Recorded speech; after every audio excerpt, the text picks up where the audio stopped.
Pak Ovan, selamat datang. Selamat malam Pak Ter. Ketika saya sebagai ketua stasi, tapi roh pergerakan itu tidak bertumbuh di dalam diri saya, untuk itu saya tidak bisa berbuat banyak di stasi. Atau berjuang sebagai seorang aktivis lapangan. Saya tidak anti dengan pembangunan. Dapati sehingga berani mengatakan bahwa geothermal adalah pilihan. Ini tamatan STPM 2018 ya? Iya benar. Oke. Dari data yang kami dapat itu, Pak Ovan ini salah satu orang muda yang bisa dikatakan aktivis aktif. Benar? Benar. Oke. Sebelum kita gali lebih dalam soal itu, juga adalah ketua stasi di salah satu stasi paroki Detukeli. Benar? Iya benar, saya ketua stasi di stasi Santo Martinus Gasa Paroki Roh Kudus Detukeli. Oke. Ini unik karena kebanyakan ketua stasi pada usia 50-an ke atas. Ini ketua stasi orang muda. Akhir-akhir ini sibuk lebih banyak pada urusan stasi atau urusan di luar itu? Saya lebih prioritaskan untuk urusan stasi untuk hari-hari ini. Sebagai ketua stasi sudah berjalan berapa lama? Saya terpilih secara de facto itu dari Juni 2025 dan dikukuhkan kemarin November 2025. Oke.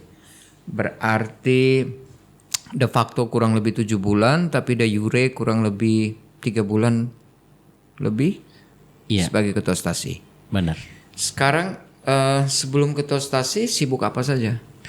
Sebelum ketua stasi saya bekerja juga di Kopdit Pintu Air, cabang Kota Baru sebagai komite kelompok di komite Betendoro. Oke. Sebelum bicara soal bagaimana kiprah Pak Ovan di dunia perkoperasian, dulu mahasiswa seringkali aktif kampus semata-mata tujuan IPK tinggi atau ada juga banyak aktivitas luar kampus? Banyak aktivitas di luar kampus. Misalnya? Dulu ketika masuk semester 2, saya mulai melibatkan diri pada organisasi ekstra kampus, yaitu di Gerakan Mahasiswa Nasional Indonesia atau biasa dikenal GMNI. GMNI itu spiritnya beda dengan PMKRI, KMIT, HMI. GMNI punya spirit yang berbeda karena kita berwatak nasionalis dan menganut ideologi marhainisme ajaran Bung Karno. Kenapa tidak memilih untuk sudahlah saya ke PMKRI saja? Pertimbangan yang pertama, dalam kalau kita belajar pada sejarah pendirian Republik ini bukan didirikan oleh salah satu kelompok atau golongan, tapi Republik ini didirikan oleh berbagai kelompok, suku, dan budaya. Dan di Gerakan Mahasiswa Nasional Indonesia atau GMNI, kita tidak membatasi orang dari latar belakang tertentu, tapi semua kelompok agama, golongan manapun kita terima di Gerakan Mahasiswa Nasional Indonesia. Berapa banyak latar belakang yang tergabung di situ? Di Gerakan Mahasiswa Nasional Indonesia ada teman-teman dari Katolik juga ada di sana, teman-teman Islam, GMKI, HMI, kemudian teman-teman Islam, Hindu, Buddha, semua kelompok agama manapun kita satu di sana karena kita berwatak nasionalis. Persisnya kekuatan macam apa yang Pak Ovan dapat dari multi background seperti itu? Yang pertama dari sisi pengetahuan, kita bisa bertukar pikiran dengan teman-teman yang punya cara pandang yang berbeda. Yang pertama dari sisi keyakinan, kemudian yang kedua kita berwatak nasionalis. Untuk itu di Gerakan Mahasiswa Nasional Indonesia atau GMNI, di sana banyak teman-teman punya latar belakang atau isi otak dengan program studi yang berbeda. Contoh ketika kita menganalisis suatu kasus, suatu isu, kita punya cara pandang dari latar belakang pengetahuan yang berbeda. di ND 2016 sampai 18 saya memimpin. Ada teman-teman dari Akademi Bahasa Asing, ada teman-teman dari STPM Santa Ursula ND, ada 2 program studi di sana, ilmu sosiatri dan ilmu pemerintah dari Universitas Flores dengan beragam disiplin ilmu di sana. Jadi ketika kita menganalisis satu kasus, jadi kita memecahkan dengan cara pandang yang berbeda. Di situ memperkaya kita. Dan itulah kekuatan. Iya. Oke. Apa yang paling menonjol dari gerakan mahasiswa nasional Indonesia sejauh yang Pak Ovan ingat memori ke belakang, perjuangan Pak Ovan bersama teman-teman yang paling membekas? Perjuangan yang paling membekas, yang pertama seperti saya katakan tadi bahwa kita tidak membatasi orang dari latar belakang mana untuk bergabung di sana. Kurang lebih pada masa itu kita ada 179 cabang se-Indonesia. Jadi saya mudah untuk berpergian di seluruh wilayah kabupaten kota yang ada di seluruh Indonesia. Di sana teman-teman akan menerima saya sebagai saudara. Seperjuangan ideologi yang kemudian mengikat kita sebagai suatu saudara. Isu apa yang Pak Ovan masih ingat sampai hari ini yang paling berkesan selama GMNI berjuang untuk masa aktif Pak Ovan sebagai mahasiswa? Di GMNI pada dasarnya kita ini organisasi kader dan organisasi pergerakan. Yang pertama tugas kita itu menyiapkan lapisan kader supaya kader-kader yang bergabung dalam GMNI itu punya kadar yang cukup. Setelah kita punya teman-teman punya kadar yang cukup atau punya cukup pengetahuan ketika kita berorganisasi, yang kedua kita mulai merespon berbagai isu sosial kemasyarakatan, sosial politik yang ada di kabupaten, provinsi maupun skala nasional. Dengan beberapa langkah. Biasanya kalau kita untuk merespon suatu isu yang sedang terjadi, kita ada 3 langkah yang perlu kita jalani. Yang pertama, biasanya ketika kita melihat suatu isu, yang pertama kita melalui surat kepada instansi pemerintah. Yang kedua, kita minta untuk dialog. Langkah terakhir ketika 2 langkah pertama itu tidak direspon oleh pemerintah, untuk itu mau tidak mau melalui jalan terakhir itu aksi. Aksi berupa demo? Aksi damai, ya.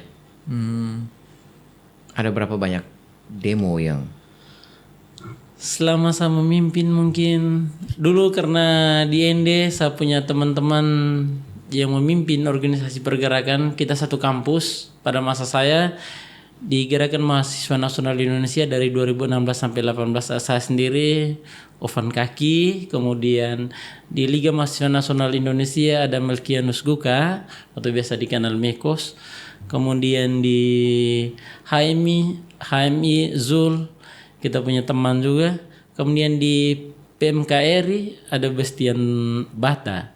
Untuk itu 3-nya itu dari Gemeni, LMND dan PMKRI itu kita satu kampus dan satu kelas.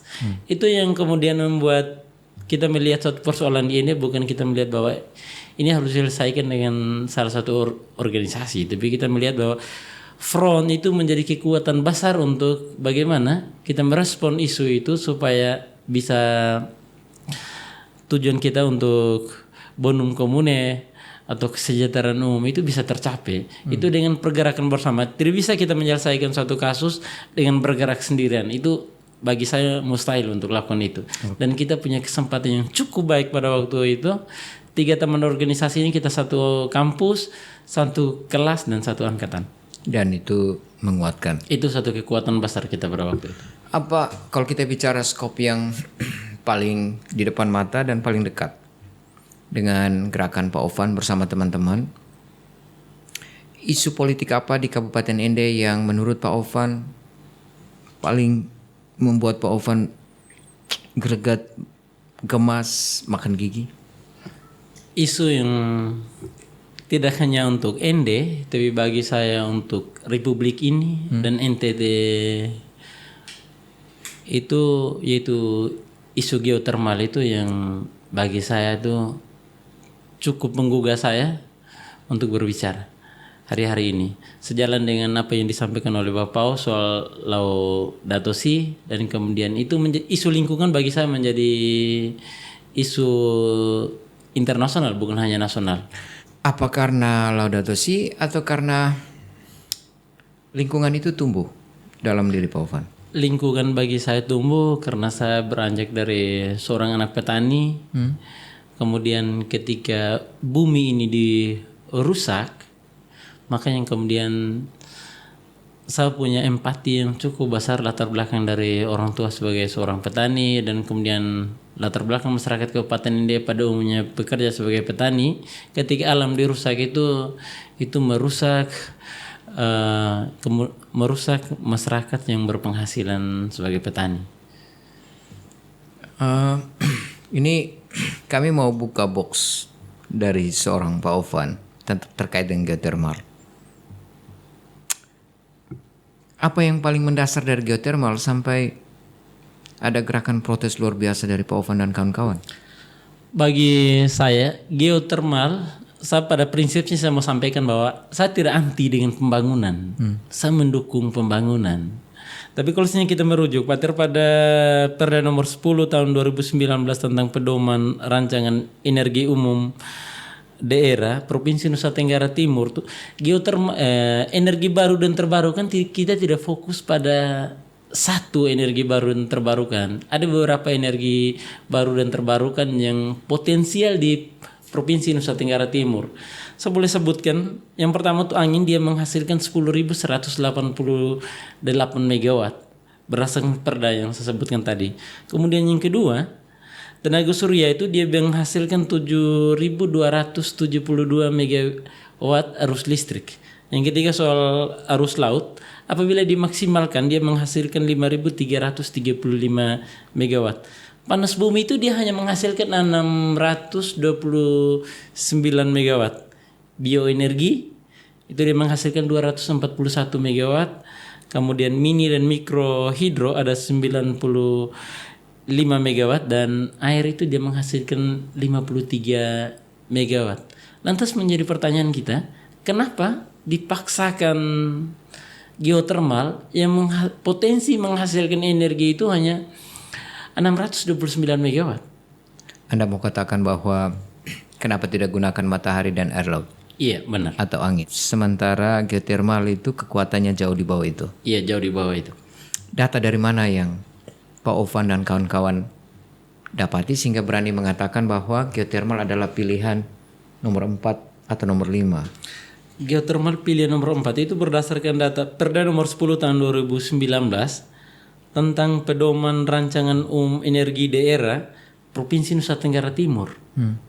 Untuk itu bagi saya bahwa ada sesuatu yang disembunyikan oleh pemerintah atau penguasa. Kenapa paksakan geothermal yang menghasilkan 629 megawatt listrik? Kenapa tidak maksimalkan 3 lain yang berpotensi berapa kali lipat energi yang dihasilkan jika dikelola secara baik? Ini juga yang menjadi narasi ketika Pak Ovan dan kawan-kawan bergerak di jalanan. Pertanyaan-pertanyaan seperti ini sebagaimana yang hadir di studio saat ini. Iya, benar, Pak. Pertanyaan yang sama ya? Sama. Jadi teman-teman, kami hadirkan Pak Ovan di acara ini, di program kami Buka Box, karena kami melihat perjuangan dan spirit dari seorang milenial yang bagi kami tentu punya dampak terkait dengan geothermal misalnya. Sebagaimana yang sudah Pak Ovan jelaskan, alasan dibalik perjuangan Pak Ovan dan kawan-kawan. Kami juga mendapat data bahwa Pak Ovan tidak hanya bergerak pada level katakan di Kabupaten Ende. Pernah ke Merauke juga? Setelah selesai kuliah saya pernah ke Merauke, pernah ke Jayapura, dan saya lama untuk berjuang dengan kawan-kawan walhi dan masyarakat akar rumput di Provinsi Maluku Utara, tepatnya di Kabupaten Halmahera Selatan, Desa Kawasi. Kenapa berjuang sejauh itu?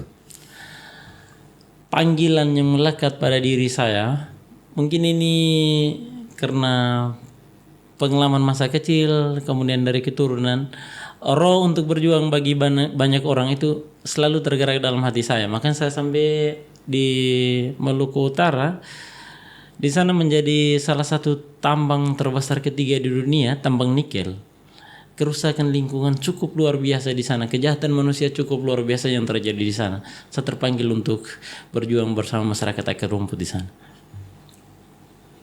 Apa yang menjadi benang merah perjuangan Pak Ovan dan kawan-kawan antara Flores, katakan geothermal, dengan Merauke, katakan tambang? Saya luruskan di Maluku Utara, Pak. Maluku Utara. Yang pertama tuh saya melihat bahwa dampak dari pembangunan ini itu yang pertama, pemerintah atau penguasa tidak melakukan studi AMDAL sebelum proyek pembangunan itu dilakukan. Dampaknya apa? Ada dua faktor yang bisa kita lihat kolosnya di Maluku Utara dan juga yang terjadi di Ende ini, yaitu soal kejahatan manusia terjadi di sana. Yang kedua soal kejahatan lingkungan yang terjadi di sana. Kejahatan manusia yang Pak Ovan maksud, konkretnya bagaimana nih? Kejahatan manusia yang saya maksud bahwa pemerintah berdalil bahwa pasal 33 ayat 3 itu menjadi jalan masuk bagi pemerintah untuk melakukan eksplorasi dan melakukan penambangan. Kemudian yang kedua, hak-hak masyarakat kawasan tambang itu tidak diperhatikan secara serius. Seperti kesehatan masyarakat. Kemudian yang kedua, hak-hak masyarakat kawasan tambang apa yang didapatkan oleh masyarakat seperti pendidikan, jalan, listrik, dan air itu tidak diperhatikan secara serius oleh para investor. Kemudian untuk kejahatan lingkungan yang terjadi, yang pertama dengan adanya proses eksplorasi dan pertambangan maupun geothermal itu dia berdampak berdasarkan data GPIC Keuskupan itu yang kemudian kita pelajari dan hasil advokasi teman-teman itu kerusakan lingkungan terjadi di sana. Yang pertama soal tingkat produksi tanaman pertanian tuh dia akan menurun dengan adanya proyek besar itu. Yang kedua, apabila limbah tidak diolah secara murni, itu berdampak buruk pada tingkat produktif tanaman. Yang ketiga, masyarakat yang semulanya seperti di Sokoria ini, yang semulanya sebagai petani, Sokoria akan terkenal sebagai punya penghasilan kopi, sayur-sayuran, masyarakat akan beralih dari pekerjaan itu ke pekerjaan lain. Seperti sekarang dengan adanya geothermal, pasokan air menurun di Sokoria. Kemudian sayur-sayuran akan berdampak dengan proses itu. Coba kita bayangkan 10 atau 15 tahun ke depan mau kemana kan masyarakat yang punya latar belakang sebagai petani di sana. Untuk itu kita mendorong supaya proses AMDAL itu tidak dilakukan setelah proyek geothermal itu berjalan. Tapi dia seyoganya itu dilakukan, proses AMDAL dilakukan sebelum proyek geothermal maupun pertambangan apapun jenisnya pembangunan itu dilakukan tuh sejatinya proses analisis dampak lingkungan itu dilakukan oleh berbagai elemen atau stakeholder seperti kampus, kemudian pemerintah, kemudian lembaga independen. Hasil rekomendasi analisis dampak lingkungan itu kita seminarkan ketika masyarakat ini dampak dari pembangunan ini. Apabila positifnya lebih banyak kita jalankan, kita sepakat dengan itu. Apabila memberikan dampak negatif lebih banyak, untuk itu pembangunan itu dibatalkan. Seperti yang terjadi sekarang, banyak penolakan yang terjadi di Sokoria maupun di Mataloka.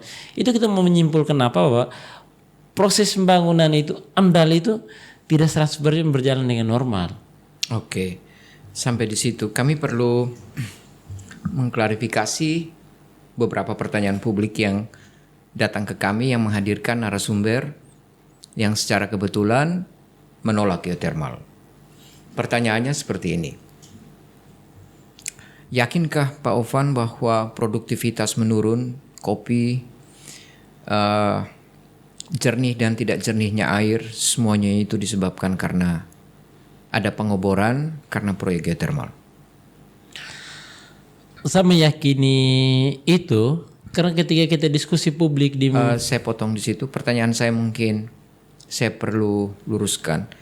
tidak yakin dan tidak, tetapi pada pijakan data ilmiah yang mana yang meyakinkan Pak Ovan bahwa benar bahwa produktivitas kopi dan air yang tidak jernih karena geotermal. Itu merujuk pada kesaksian langsung masyarakat Sokoria ketika kita melakukan diskusi publik di Mautapaga sebelum gereja atau pihak keuskupan menggelar aksi di kabupaten ini untuk menyatakan melalui geotermal.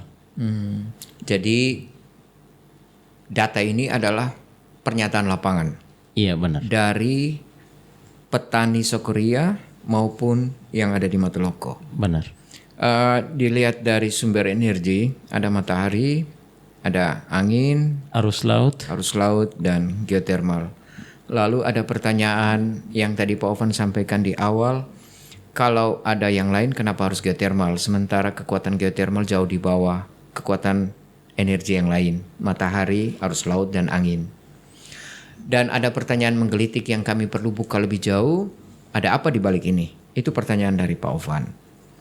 Ada dugaan jawaban sementara yang Pak Ovan bungkus selama ini dan mau dibuka boxnya sekarang? Saya menduga karena secara undang-undang dilindungi soal asas praduga tak bersalah, bahwa ada sesuatu yang disembunyikan karena pemerintah paksakan untuk melakukan proyek geotermal itu, sedangkan ada 3 opsi lain berdasarkan perda yang saya sebutkan tadi itu dia menghasilkan arus listrik yang lebih besar. Untuk itu saya menduga bahwa jelas ada sesuatu yang disembunyikan oleh pemerintah yang tidak disampaikan kepada publik. Dan saya tidak menginginkan bahwa Flores ini kita tinggalkan untuk anak cucu itu menjadi rusak. Satu saat kita yang sebagai generasi milenial hari ini dan maupun generasi yang lebih tua dari kami sebagai generasi milenial, itu kita akan disalahkan oleh anak cucu bahwa kita tidak menyiapkan kekayaan alam Flores ini untuk anak cucu menjadi lebih baik ke depan. Oke. Pak Ovan, yang kami dengar perjuangan Anda tidak hanya pada hari ini, tapi sudah dimulai jauh ketika Anda sebagai mahasiswa. Dan saat ini Anda sebagai ketua stasi, lingkupnya pada gereja. Tidak berpikir untuk perjuangan yang lebih luas dari sekedar lingkup gereja? Saya punya cita-cita, terlepas dari bahwa di lingkup gereja itu kecil atau besar, bahwa perjuangan untuk bonum comune itu menjadi mimpi besar saya. Entah dimanapun tempat saya berkarya ke depannya, itu menjadi cita-cita besar yang lahir dalam diri saya. Oke. Sekarang kalau kita bawa Pak Ovan dari mana Pak Ovan berasal? Kami mendapat data bahwa di wilayah Kabupaten Ende kurang lebih ada 5 titik geotermal. Salah satunya adalah Sugolo. Dan Lasugolo itu ada di wilayah di mana Pak Ovan tinggal saat ini. Begitu dekat dengan tempat tinggal Pak Ovan, geotermal. Perjuangan macam apa dari Pak Ovan? Untuk wilayah Lasugolo dari sisi administrasi pelayanan pemerintah, dia terletak di Kecamatan Lepembusu Kelisoke. Dari wilayah administrasi pelayanan Proki, Lasugolo terdapat di Proki Roh Kudus Datu Keli. Untuk itu sebagai putra Datu Keli dan kemudian sekarang aktif dalam kehidupan gereja, untuk itu saya menjadi salah satu yang cukup ngotot untuk mengatakan bahwa di Lasugolo itu tidak cocok untuk geotermal, dan kita nyatakan menolak geotermal di wilayah Proki Roh Kudus Datu Keli. Lasugolo punya historis yang cukup baik. Untuk itu saya berpikir bahwa Lasugolo itu harus didorong menjadi pariwisata, karena dari sana akan meningkatkan ekonomi masyarakat yang berada di sekitar sana. Lasugolo tidak boleh dirusak oleh siapapun dengan alasan apapun. Itu yang saya harapkan dari Proki Roh Kudus Datu Keli. Kalau saya berdiri sebagai pemerintah atau saya berdiri sebagai perusahaan yang akan mengaktifkan beberapa titik geotermal baik di Flores maupun di Kabupaten Ende. Dan saya berhadapan dengan Pak Ovan bersama kawan-kawan juga gereja yang menolak geotermal. Lalu ketika kita dihadapkan dan saya bertanya kepada Pak Ovan, solusi apa kalau seandainya Anda menolak geotermal? Solusi yang bisa dibuat seperti saya katakan awal bahwa saya tidak anti dengan pembangunan, saya dukung itu. Yang penting proses untuk pengambilan kebijakan itu dilakukan, bahwa studi AMDAL itu penting dilakukan supaya dan tidak hanya pemerintah yang melakukan studi AMDAL, kampus dilibatkan, kemudian yang kedua tim independen, kemudian LSM dilibatkan, kemudian hasil rekomendasi dari seluruh tim yang terlibat dalam proses AMDAL itu, rekomendasi itu kalau dia positif kita dukung. Kenapa kita tidak dukung? Kalau hasil rekomendasi dari beberapa pihak melakukan studi AMDAL itu bahwa negatifnya lebih banyak dari rencana pembangunan yang akan dilakukan, itu kita harus hentikan. Karena itu merusak. Data yang Pak Ovan dapat, hasil AMDAL menunjukkan akibat negatif yang ditimbulkan lebih banyak daripada yang positif. Seperti di Sokoria hari ini bahwa AMDAL-nya baru buat sekarang, sebelumnya dilakukan RKTL yang dilakukan di Sokoria. Pengalaman lapangan apa yang Pak Ovan buat untuk Sokoria misalnya? Yang pertama, saya terlibat di PK Pemuda Katolik Komisariat Ende yang sudah kita lakukan diskusi publik di Motobaga. Kemudian yang kedua, setelah kita mendapatkan informasi bahwa rencana pengembangan dari geotermal yang di Kabupaten Ende ini ada 5 titik, yang kita lakukan bahwa kita memberikan meyakinkan masyarakat, pastikan bahwa seluruh proses itu dia berjalan sesuai dengan regulasi dan undang-undang yang berlaku di Republik ini. Kalau proses itu dia berjalan dengan baik, mulai dari tahapan studi AMDAL dilakukan, sosialisasi dilakukan, jangan sampai proyek yang dilakukan itu dipaksakan. Itu yang kemudian membuat kita melihat bahwa ada sesuatu yang bagi saya sesuatu yang disembunyikan dari pemerintah untuk rencana besar pembangunan yang dilakukan. Juga yang kedua, mungkin ini bisa dibilang bahwa kami membuka kotak gamenya Pak Ovan. Berjuang sebagai seorang ketua stasi yang kebetulan searah dengan kebijakan keuskupan menyangkut Laudato Si, atau berjuang sebagai seorang aktivis lapangan. Memilih mana? Saya untuk saat per hari ini roh dari aktivis itu tidak bisa dipisahkan. Ketika saya sebagai ketua stasi, tapi roh pergerakan itu tidak bertumbuh di dalam diri saya, untuk itu saya tidak bisa berbuat banyak di stasi. Tapi duanya itu tuh, roh pergerakan dan sebagai aktivis gereja, dua-duanya itu berjalan beriringan. Tidak dapat terpisahkan bagi saya. Bapak Uskup, kalaupun konten kami ini sampai di meja Bapak Uskup, bersyukur punya ketua stasi yang punya spirit berjuang, punya spirit aktif untuk berbagai isu-isu yang terkait dengan kehidupan banyak orang, dan berjuang tidak hanya di lapangan tapi juga pada struktur gereja yang saat ini secara kebetulan memang bertanggung jawab sebagai ketua stasi yang mengurus salah satu stasi di Paroki Dutukeli. Oke, Pak Ovan, kalau harus memilih, Pak Ovan memilih mana? Menjadi seorang politisi atau menjadi seorang pejuang tanpa kepentingan? Artinya kepentingan saya harus duduk pada satu porsi tertentu, saya harus memiliki jabatan tertentu, dan saya tetap tampil sebagai seorang Ovan yang bebas. Untuk tercapainya nilai yang mau kita perjuangkan hari ini, untuk itu kita harus terlibat dalam sebuah sistem. Ketika kita tidak terlibat dalam sebuah sistem, kita tidak pada posisi untuk pengambilan kebijakan. Untuk itu apabila kita terlibat dalam sebuah sistem, baik di eksekutif maupun legislatif, kita punya pengaruh yang cukup besar dalam menentukan arah kebijakan seperti yang disuarakan oleh seluruh teman-teman aktivis dan kemudian masyarakat Flores pada umumnya hari ini. Anda mau katakan bahwa bonum comune yang disampaikan tadi hanya mungkin kalau saya berdiri sebagai seorang politisi? Benar. Oke. Saya sangka ini box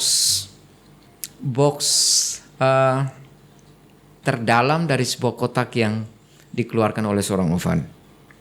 Dari perjuangan yang membentuk Anda selama ini sejak mahasiswa sampai saat ini sebagai ketua stasi yang dipercayakan gereja untuk mengurus umat pada skop stasi di Paroki Datuk Keli. Tapi sebagai seorang yang punya spirit berjuang, Anda berpikir mengubah kebijakan dan mengubah keadaan dan situasi hanya mungkin kalau Anda juga terlibat dalam bagaimana mengeluarkan satu kebijakan untuk kepentingan publik. Benar seperti itu? Benar. Oke. Teman-teman, itu tadi obrolan saya dengan Pak Ovan. Tapi sebelum kami menutup, Pak Ovan punya pesan apa? Terkait geotermal, terkait perjuangan kemanusiaan, terkait lingkungan, terkait gereja, terkait orang muda dan macam-macam. Baik, pesan saya untuk orang muda, yang pertama itu bagi seluruh teman-teman mahasiswa maupun pelajar harus terlibat aktif dalam organisasi ekstra kampus bagi teman-teman yang kuliah. Kita tidak cukup pengetahuan hanya kita belajar selesai di kampus. Ketika teman-teman belajar di organisasi pergerakan di luar, teman-teman punya cukup pengetahuan untuk mengenal banyak hal. Apa yang tidak di teman-teman pelajari di kampus, teman-teman bisa dapat di organisasi. Itu yang pertama. Berkaitan dengan proyek geotermal, tentu saya sejalan dengan pandangan yang mulia Uskup Agung Ende bahwa kita menolak geotermal dengan berbagai data yang kita himpun, apa dampak yang terjadi pada masyarakat atau titik-titik di mana proyek geotermal itu dilaksanakan. Itu saja. Untuk isu lainnya bahwa ada dua isu penting yang menjadi perjuangan bersama, bukan hanya saya, tapi bagi kita semua. Soal isu kemanusiaan dan lingkungan itu menjadi, saya berpikir bahwa ini menjadi prioritas bagi seluruh milenial yang ada di dunia, Indonesia, NTT dan ND khususnya, bahwa itu menjadi perjuangan bersama, bukan hanya perjuangan saya pribadi, kemudian beberapa kelompok. Supaya nanti kita tinggalkan bumi ini untuk anak cucu, tetap bisa digunakan semaksimal mungkin. Karena Bung Karno menyampaikan bahwa wahai pemuda, di pundakmu kutitipkan bangsa dan negara ini. Bangsa dan negara ini kedepannya bukan di tangan orang tua, tapi di tangan teman-teman orang muda. Untuk itu bagaimana ketika bumi atau tanah yang kita pijak hari ini, yang kita nikmati hari ini kemudian dirusak, suatu saat bahwa orang muda tidak bisa bermimpi untuk berbuat lebih baik. Luar biasa, terima kasih banyak Pak Ovan. Teman-teman, kami sengaja hadirkan seorang milenial yang hemat kami sangat aktif berjuang di jalanan, tapi sekarang juga sangat aktif berjuang bersama struktur gereja, tapi juga berpikir jauh ke depan bagaimana dia berjuang untuk mengubah kebijakan publik. Dan Pak Ovan hari-hari ini sedang berada dalam track ini. Kami doakan yang terbaik untuk perjuangan Pak Ovan. Terima kasih. Untuk lingkungan dan kemanusiaan, juga untuk gereja dan bagaimana harapan Pak Ovan untuk orang muda. Jadi kami berharap teman-teman orang muda yang menyaksikan obrolan kami bersama Pak Ovan mendapat sesuatu dari obrolan ini, memetik hikmah dan menemukan makna, juga menginspirasi teman-teman untuk berbuat banyak untuk lingkungan dan kemanusiaan. Jadi Pak Ovan, terima kasih sekali lagi sudah hadir di program kami, Podcast Buka Box. Ada banyak box yang kami sudah buka dari Pak Ovan. Dan untuk semua teman-teman yang menyaksikan obrolan ini, saya Pater Yohan dari Studio Box Cafe bersama Pak Ovan, Buka Box, menemukan makna, membuka suara, mengucapkan terima kasih untuk kebersamaan teman-teman dan sampai jumpa. Our hearts beat to the city streets. We began to feel the fire. We rise like tall buildings as the chemical